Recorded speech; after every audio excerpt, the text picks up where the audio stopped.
Hi, it's Julia Ray, and this is A Deeper Look. I believe the most important stories are the ones deep within us. The stories that make us feel alone, yet connect us when we're brave enough to tell them.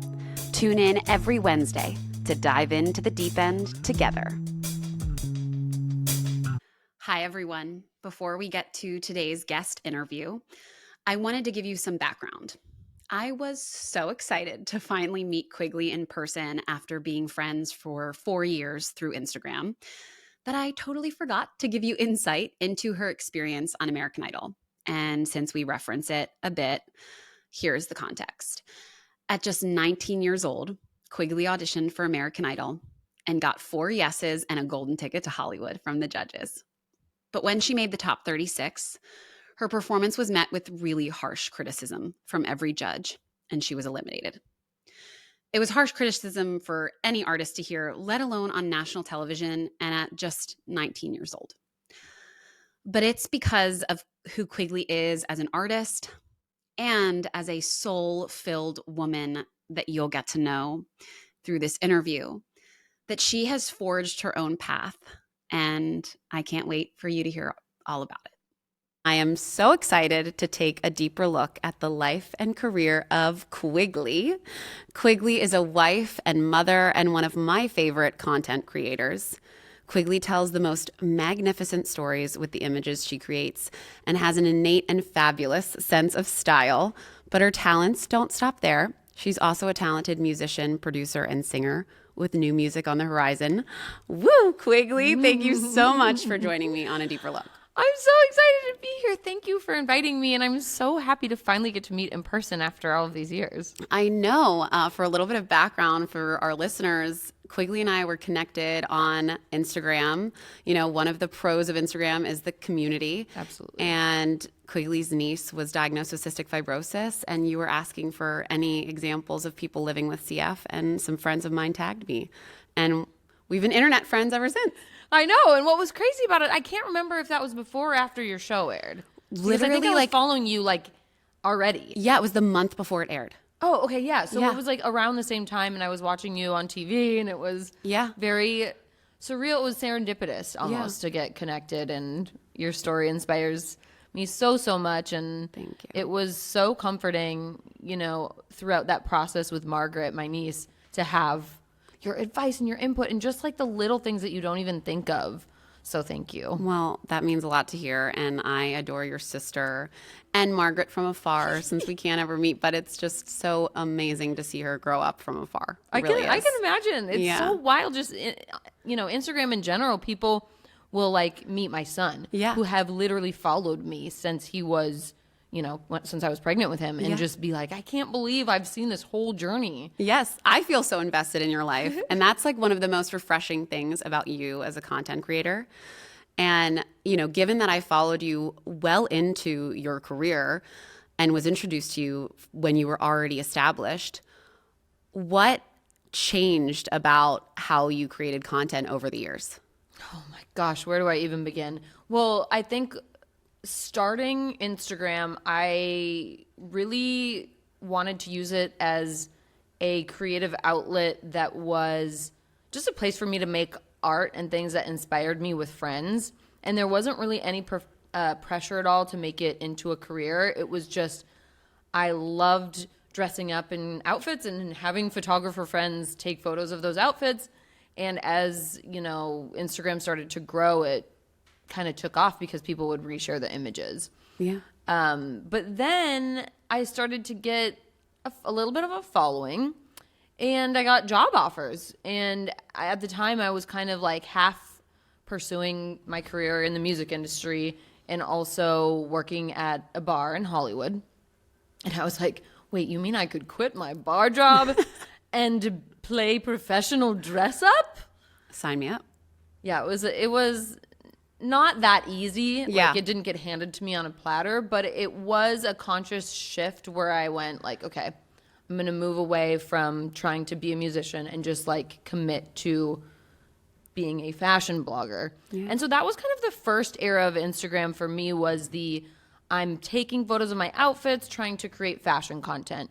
And as we moved into the what do we call them? The later teens thousands? Yeah, The later teen I always talk thousands? about that too. Yes. That's when it kind of became a little bit more lifestyle. Like I was just sharing raw and more intimate and less curated moments of my life. And I do think that kind of making that switch to a little bit more of an authentic approach to creating content was what made things take off.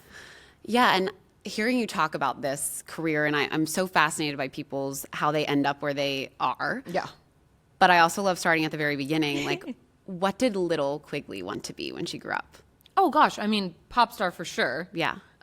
Came out of the womb saying, "I'm Janet Jackson, I'm Whitney Houston." Yes. And like spinning around in the kitchen and being like, "I'm Paula Abdul." So We it have was, that like, in common. fully, yes, Yeah. I love that for us. And you know, I would never stop singing. I thought I was a good dancer, but I was not a good dancer. So just music has always called to me. And I was on American Idol, you Yes. know, when I was 19.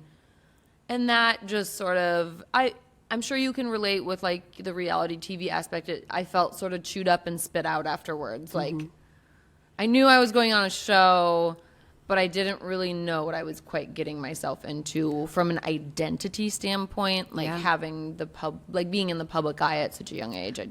I don't think anything can prepare you for that. And No. you were quite a bit younger than I was when I was on. You know, I was like 7 years older than you were when you were on American Idol.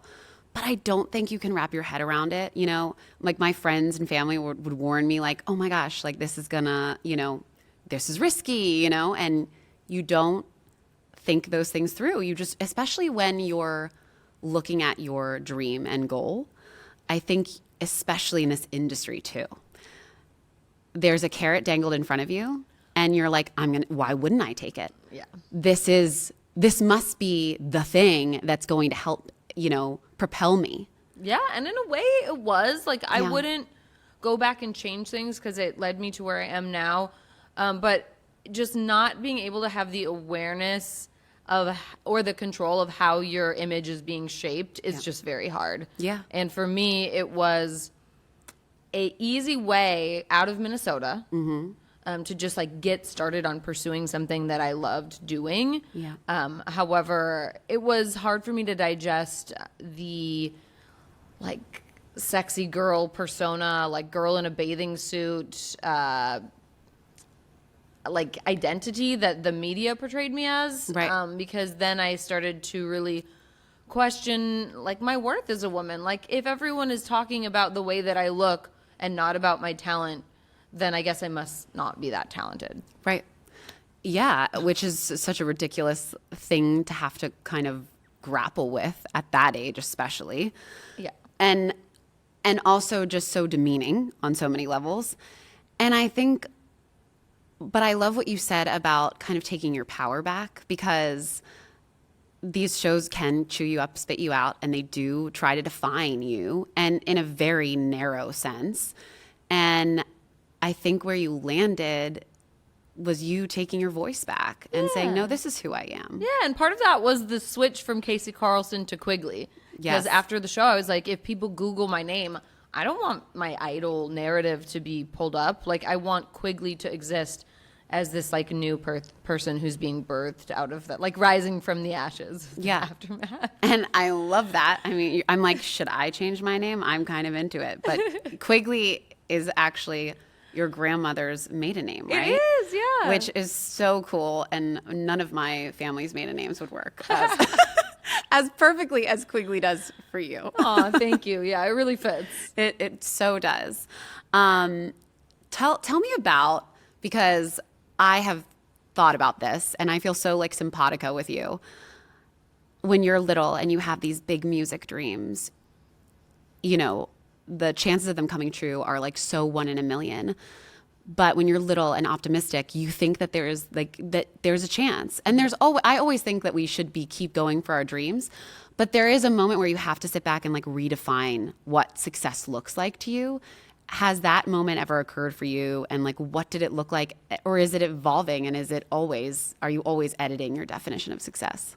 I'm always editing my definition of success. And that moment has come many times. Yeah. And it's pushed me in different directions many times.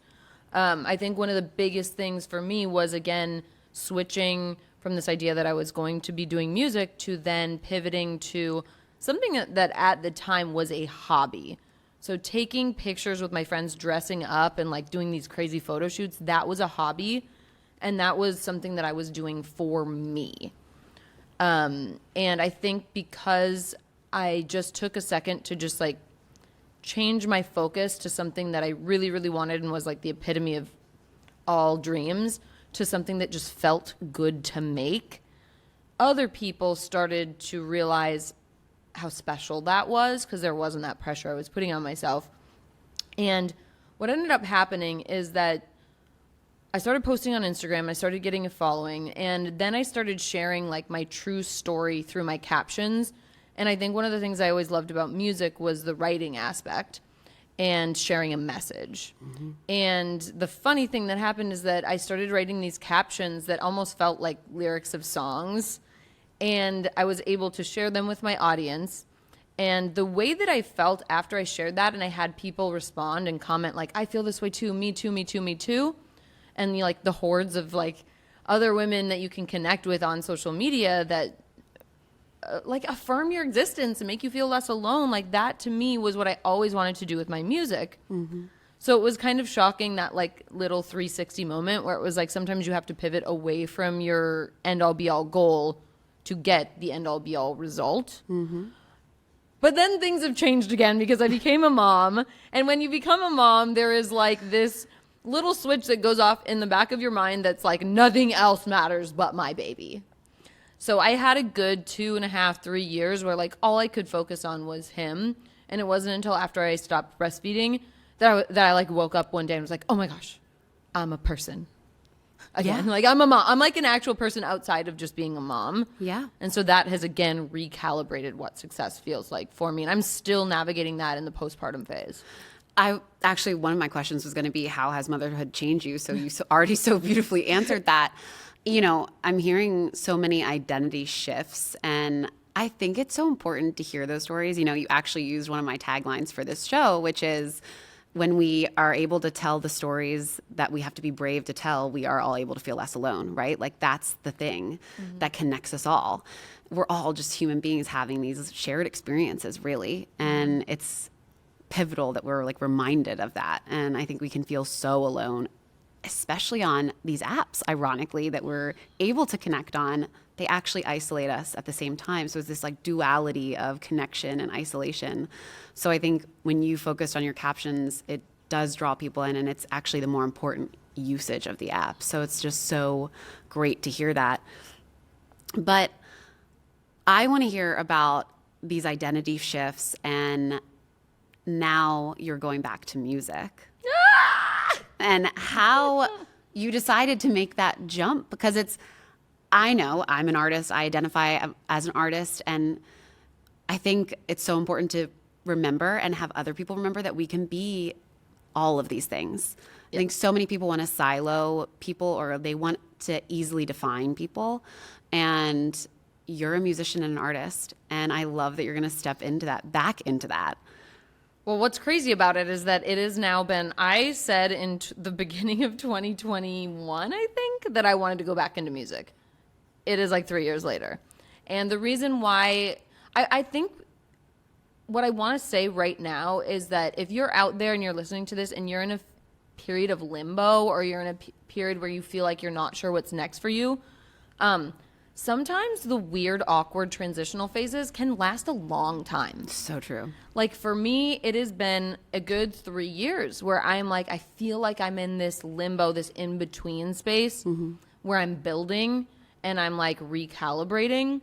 And after, the experience of becoming a mother, I just felt aimless for a while. And I also felt like some of the stuff that I was doing didn't really make sense for me anymore. And so I think when that happens, you return to a place of comfort. And so for me, that was music. And I just had this part of me that had been longing, like felt like I had a music baby to get out. Yeah. But I actually had taken so long off making music that I didn't have the tools to really get back into the way I wanted to get back into it. So I've spent a long time relearning everything. I had to hire a friend of mine to get my laptop set up, to get all of my software downloaded and like updated, and get like re-download all of my plugins. Then I hired another friend of mine who's a producer to literally come into my she shed, which is like my little office in my backyard, and look over my shoulder as I produced a song. And so that every time I'd hit a little snag, I could be like, what did I do wrong here? What did I do wrong here? Smart. And the behind the scenes of actually like relearning how to make the music has been rigorous, has taken much longer than I anticipated. But yeah, it's going to come out really soon, and I'm going to start releasing stuff. And it's just really exciting to not just kind of say like, whatever, these are the rules. They're not the rules for me. Yes, I'm 35, and to be like putting out my first record at this age, I don't know, maybe sounds kind of crazy, but for me, I'm like, okay, no, it's not too late for me to become a pop star. It's totally not too late. And I love stepping back into the childlike part of creating, which is creating for creation's sake, right?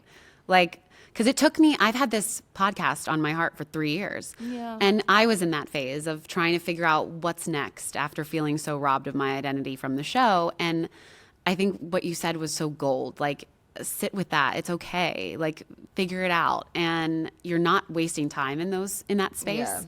Yeah. It's not a waste of time. It's just getting you to the next thing. And I cannot wait to hear your new music. I love that you're a female producer because that is so rare. I just think that's so badass. I like producing more than I like singing, to be really honest with you. I say this all the time. I think I'm a shit singer. Like, you are so and not. You don't need any, like, you don't need to respond to that. It's genuinely just like not the reason why I like music. Yeah. Interesting. I kind of fell into it because I just like doing it. Like, it just flowed out of me as a kid. Right. But now in my later years, like, the thing that really gets me is just like sitting down and producing a song and like having all of the parts magically come together. And like, I don't know, that's what I take more pride in. So that's why I'm really stubborn about like it being me, the producer, and me, like the songs being birthed like from my body. That is so cool though, that like as a child you knew music. But now you have found that the production side of things is actually your bread and butter. Like, that's just so cool that you innately knew. Yeah. But of course, when you're 5, you don't know what a music producer is or does. And certainly when we were growing up in the music industry, there were no women producing music. No. I mean, if you still, were a it's girl so singer, rare. They would say, here, put on a tutu, go to dance class, and we'll put you on the stage. Right. Not, let's give you a laptop and teach you how to use Pro Tools. Right. Yeah. I mean, just so cool. I'm even more ecstatic for you and for this next chapter. So that's just beyond. Congrats. Thank you. I do want to talk about your sense of style because I just think you're so rad, and I'm so not rad. I'm so not. And I think like I look at someone like you and I'm like, was that innate for you too? Were you always kind of putting things together? Looks together? I'm so heavily influenced by my parents. Okay. Like, it is kind of hilarious. Like, if you met them, you'd be like, I get it. This makes sense. Yeah, so my dad's a musician. Okay.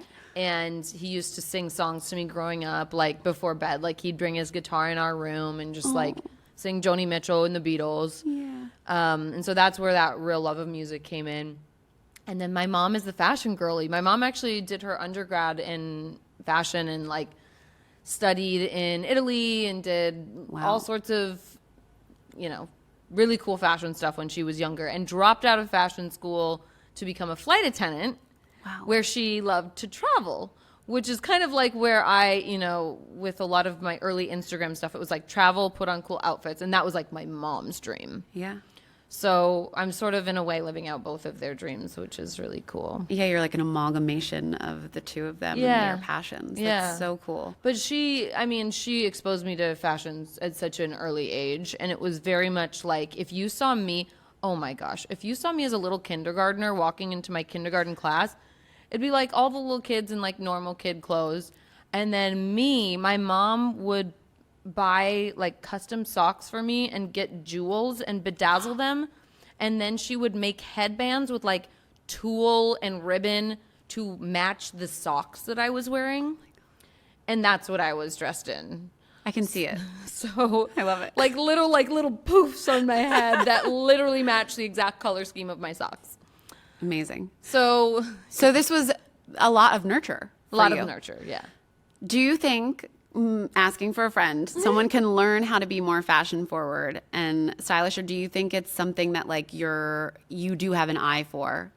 Maybe a combo? I think it's probably a combo, like in the sense that, you know, from a very early age, I can remember going to, and this is like interior as well. I have these memories of like going to shop with my mom for like the house, and we'd be picking out pillows to match the texture of whatever the wallpaper was. Yeah. And just the pairing of different textures and different colors and studying textures and colors. That's something that I feel like was nurtured into me. Mm-hmm. However, I do think that you can study what is trending and try and replicate it, but the ability for it to just come naturally to you, I do feel like that is something that's learned. And it's because it's almost a brain thing. Yeah. You know, like seeing the way that shapes complement each other or colors complement each other, textures. It's just, I look at it as a science. And I also think it is a gift. It's like it's a talent. I think in the same way that you can learn some dances, but you might not be able to learn rhythm. Yeah. Like, you know, I think that style is kind of like that. Agree 100%. That's how I view it. So that makes sense to me that you had this kind of vibrant childhood. And we also did a lot of art growing up. Like, obviously, you know, my sister's an artist. Yes. We were always going up to northern Minnesota, like with our charcoal and watercolors and just like sitting by the beach and painting as kids. And that I have like very strong memories of that. So I feel like that also made that creative side of my brain really take off. Do you find yourself doing the same things with your son, Max? I do. I wish I did more. Yeah. He's not as creatively drawn to drawing at the moment. Mm-hmm. Well, he's young. He's young. He's 3. He has time. Yeah. But he loves music, though. I will say, bringing him into the she shed, into the studio, and like, I'll put different synthesizers on my MIDI keyboard, and he'll like listen to them and like come up with things. It's actually really insane. Well, this is going to sound creepy, but I do have somewhat of a photographic memory, so hopefully it doesn't. But I remember you posting a story of him watching the Grammys with you, like eating pasta, and he was like so locked in. So clearly he's getting some influence there. He is, and he also oddly is, he's speech delayed, but he has perfect pitch. Wow. Like in the sense that like if I sing a note, he will repeat the exact note. Wow. So that's exciting. That is so cool. I would totally geek out on that if that was my kid. So that's awesome. You know, you talked about how motherhood changed you and kind of gave you this like wake up call, right? But what's the biggest lesson or lessons that you've learned becoming a mother? I think, well, I'll start with one of the coolest things about becoming a mom. One of the coolest things is that, like, when you meet your kid, you all of a sudden have this, like, brand new, fresh timeline that gets rolled out in front of you. Mm-hmm. And you can, like, measure the years and how old they're going to be. And so one of the coolest things with Max was that I was like, now I know that in this many years, like, he's going to be in high school. And this many years, like, I have his like graduation to look forward to, or like when I'm this age, he's gonna maybe be getting married, or like, and you have all these new concrete things that are in your future to look forward to that you didn't have before. So that's one of the coolest things about becoming a mom. I think one of the hardest things for me was going back to just that identity thing, because as women we're told so often that we're supposed to put others before ourselves. Mm-hmm. And so you do to your own expense. And I am a very ambitious person. I'm a perfectionist. And I don't think I had realized that I had spent a vast majority of my life addicted to external validation and addicted to success. Yeah. And when that was taken away from me because I had to slow down, I couldn't keep achieving in the way that I had. I was like experiencing these crazy withdrawals. Yeah. And it was a real wake-up call because I actually thought that I had a great relationship with myself. Like I thought I gave myself tons of internal validation. But when the like bells and whistles came off and people weren't like knocking on my door every day being like, you're so fabulous. Mm-hmm. I was like, yep. Where are they? I actually think I might need this. And that's when I went on an antidepressant. Yeah. It's so wild to hear you say this because I struggle with the same thing. And I think when you do grow up performing, you're used to validation from a very young age. Yeah. And so it's this very cyclical thing. And so I don't think we should beat ourselves up about it because it comes very naturally. And I actually have a podcast with some therapists about the addiction to validation. That's actually what I want to call the episode. So I was like, when you said that, I was like, I'm recording that in a couple of weeks. Oh my gosh, wild. Yeah, it's so true though. It is true. And I think hearing you talk about this and hearing you talk about how you've become more open on social media, and I obviously want to dive into mental health with you because you've been so open about that. But I have to imagine, because I have run into this myself, especially as a cystic fibrosis advocate and sharing that personal struggle, have you ever experienced vulnerability burnout? Oh, fuck yeah. Yeah. Can I swear? Yes. Oh, absolutely. And I think that was like the beginning of what I like to call my like Instagram suck era. Because I got to the point where I was the best at creating the best content. Right. Then I was like, oh, now I need to be the best at creating the most authentic content. Mm-hmm. And then I started to get, a lot of likes and engagement on the most vulnerable posts. So I was like, how do I continue to top this level of vulnerability? You can't. Yeah. Like, you just say it like it is. And at the end of the day, if you keep, running in that direction, you're going to hit a point where you can't get any more real or any more authentic or any more vulnerable, and you get burnt out on it. Yeah. Because it does take, those kinds of posts take the most amount of energy, and they're the most draining. Well, and ironically, it's like you're sharing about your mental health, but it's harming your mental health. That is, yeah. And how do you balance that, right? Like, so how have you been able to, I don't like the term bounce back, but how have you been able to figure that out? So the truth is that I have not been able to figure that out. Yeah. I am in a place where I am still creating content, but I don't know what feels right now. Mm-hmm. And I have been in a place where I'm not really sure what I want to be making or how I want to be making it for quite a while. And it feels like a limbo, but the thing I have to keep reminding myself is to just keep going. Yeah. Just keep showing up. Keep showing up. And I'm proud of myself as much as I feel like I've been in a weird space for a while now. I'm proud of myself for continuing to show up. I do feel like it's the universe saying it's time for you to pivot back to music.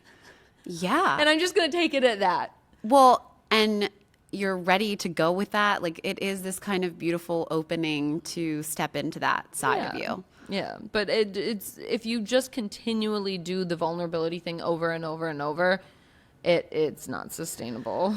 It's not sustainable. And I also think as a creative, you are doing so many things. You're a mother, you're a wife, you're working really hard, and you're trying to figure that out.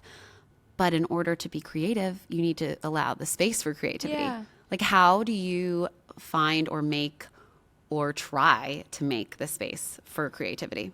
You know what? The best tip that I ever got was from, what is her name? Kate something. The book is, I got to remember this. Do Less. Oh. Google this. This is a book called Do Less. And part of the argument is that we're always trying to do more when we should, in actuality, like narrow down the things we need to do and do less. But one of the best chapters was about the female period cycle. And it was going through the different phases of the period cycle and like really looking at the science of what happens in our bodies during our cycle. And I guess I just didn't really pay that much attention to how my creativity levels and my creativity lined up with my period cycle. So interesting. And so now I'm super conscious of the week that I'm ovulating. Yeah. And I'm like, wait, this is my creative week. I have so many ideas. And if I just acknowledge that, like, Wow. if it's not that week, I'm not forcing it, I have relieved so much pressure from myself. Wow. Like, literally so much pressure. And, like, even if my creative spike comes just once a month, Yeah. I can acknowledge that that's just, like, being a woman. And like, that's I okay. know when I'm in that zone to, like, really put the pen to the paper and embrace it. But then just for the rest of the month, I'm like, okay. That is so fascinating because, you know, I think everyone and their mother has seen online, like, cycle syncing your workouts. Yeah. So it makes so much sense that obviously it affects the brain and, like, obviously, I mean, like, Yeah. that's just so duh. Yeah. And so of course it's going to affect creativity. Yeah. Wow. All right. I need that book. Pay I need attention. Yeah. Yeah. That's so great to hear. I need to But so look much at of that. it is just permission to not be on. Yes. Right? So if our expectations are that we're going to be creative all the time, we're going to be let down. Yep. But we're not. We're not anything all the time. Well, I always find when I walk away from a project that I'm, like, frustrated or hitting a wall with, and I, like, work out or do something totally different, that's when a new, fresh perspective comes, right? Like, when we just let go. It's like the letting go is the thing. Absolutely. And Yeah. on that note of working out, like, I literally don't create music unless it's, like, right after I work out. Yeah. There's something about the endorphins. Yeah. I need them. Yep. I'm like, all I can think about is Legally Blonde. Like, Oh, happy people don't kill people. Happy people just don't kill their husbands.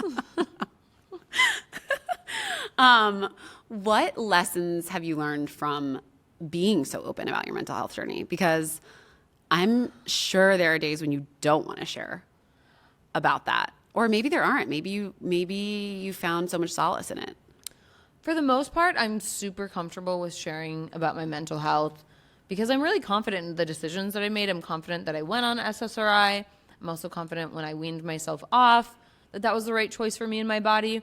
And for the most part, when I'm being open about mental health, the audience in general is super receptive. People want to talk about it right now. Yeah. The hard part, though, is that when you reach a certain level of, like, openness in one area of your life, people expect it in all of the areas of your Yeah. life. And I think that the biggest challenge has honestly been addressing, like, what's going on in the world. Just like public issues, just anything politically charged. When you are an influencer or a content creator, people really want to hear your opinion and they want to hear it immediately. And sometimes you don't have access to, like if in a big event happens, people want to know, like, immediately, like, what do you think about it? And sometimes you need to just, like, take time to either grieve, like, Yeah. a lot of times, like, if there's a shooting or something, Right. like, I need to grieve first, then educate myself on the scenario, Right. and then I will maybe make a comment. But also, I don't owe anyone a comment. And Amen. the amount of people that are like, you owe us a commentary on every public event, it's like, come on.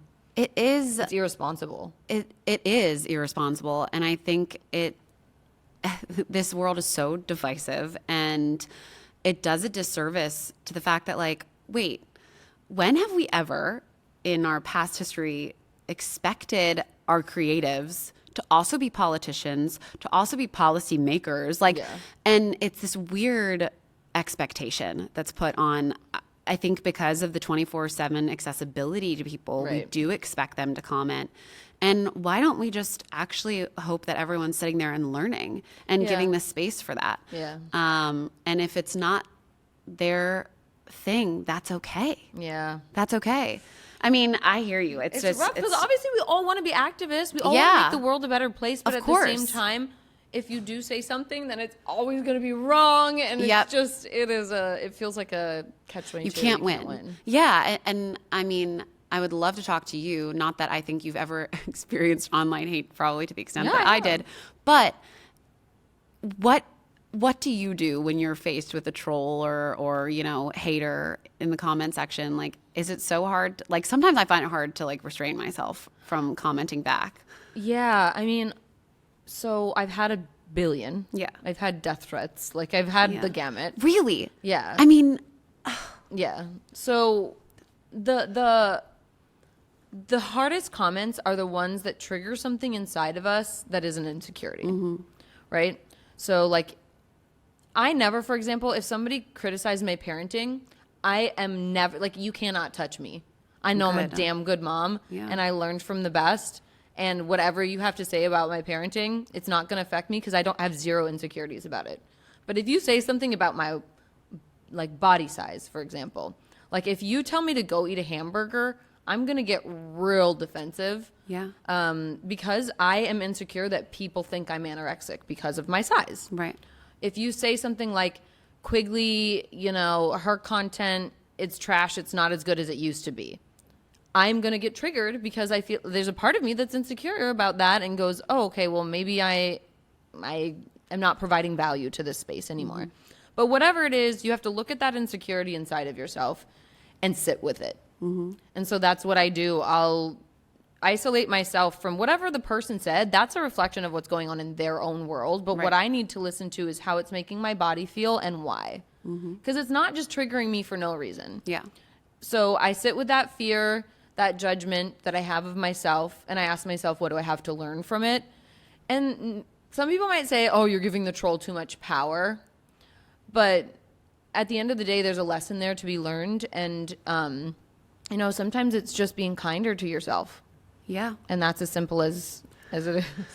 Well, and what a good reminder, especially to the trolls, because they clearly need to be kinder to themselves too. Yeah. Because whatever is prompting them to leave a nasty comment is just not a space that I ever want to know. Yeah, yeah. So I think that's a good reminder to be kinder to yourself. Yeah, it's not easy. No, it's not. It's so hard. I mean, it's so hard. So I certainly have been there with you. I can't believe though that you're receiving death threats for the content that you're creating. Like, it's just, it's people have. It's sad. It's a sad part of the online world that we live in. Yeah.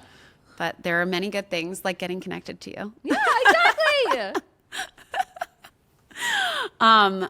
I would love to now go back, because this has been such a great conversation. I would love to go back knowing what you said you wanted to be when you were little. Yeah. Now, where you are now, what would you say to little Quigley now? Ooh, I would say to little Quigley, just embrace the twists and turns. Be okay with uncertainty. Little Quigley, definitely show up to choir. Choir is where I learned how to do arrangements, and I didn't even realize that in doing vocal ensemble I would learn so much about being a music producer. But yeah, show up to choir. Don't be. Well, actually, no. I'd say do the exact same thing, to be really honest. Yeah. Because I am proud of all of the crazy, wild twists and turns, and I do feel like the best is yet to come. And stay optimistic, and don't ever let the grit fade away, because just keeping at it is the best thing that you can possibly do as a creative. So true. Embrace the twists and turns. I love that. And you've done that. And I love watching you do it, because you inspire me to do the same. Thank you. So thank you so much, Quigley. Yay! If you are loving these conversations, please share with a friend or 5 and leave me a review, because I would love to hear your feedback. And if you have an idea for a future guest, head on over to our Instagram @DeeperLookPod and comment who you'd like to get to know on a deeper level. New episodes drop every Wednesday. I'll see you next week on A Deeper Look.